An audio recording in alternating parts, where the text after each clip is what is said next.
ও মিয়া ভাই, একটা কথা কই। কি কইবা কও। ভাবি করে কি? আরে কি করব, কোনো কাজকর্ম নেই। ও, তাহলে বুঝি আপনার বাসায় রাঁধুনি আছে? আবার কিসের রাঁধুনি? ৩ জন মানুষের জন্য রাঁধুনি কিসের? ওই রান্না করে। ও, ও মিয়া ভাই, আপনার বাচ্চা স্কুলে নিয়ে যায় কে? আরে কে নিয়ে যাবে? আমার কত সময় আসেনি। সকালবেলা আপনার ভাবি নাস্তা টাস্তা বানায় তারপর নিয়ে যায়। ও, তাহলে বাচ্চা কি একা একা আসে? আরে না, ওই যে দুপুরে একটু টুকটাক কাজ আছে, রান্না বান্না সাইরা গিয়ে নিয়ে আসে। ও, ভাবি নিয়ে আসে? হ হ, এত কথা বলতেছো কে মিয়া? ও মিয়া ভাই, আর একটা কথা বলি, রাগ কইরেন না। আপনার মা বাপরে দেখে কে? আরে তোমার ভাবি দেখে।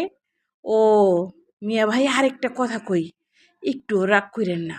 আপনার শার্ট প্যান্ট ধয় কেটা? আরে মিয়া, বিয়া করছি কেল লিগা? আমার বউ দয়। ও, ও মিয়া ভাই, আরেকটা কথা কই। আচ্ছা, আপনার অসুখ বিসুখ হলে দেখে কেটা? আরে আপনার ভাবি দেখে। তাইলে আপনি যে বলতেছেন ভাবি কোনো কাজ করে না, আরে মিয়া তো পেশাল পারো কে? মাইয়া মানুষের এগুলো কোনো কাজ নাকি? সংসার করবে না, করবেটা কি? এইটা কোনো কাজ হইল?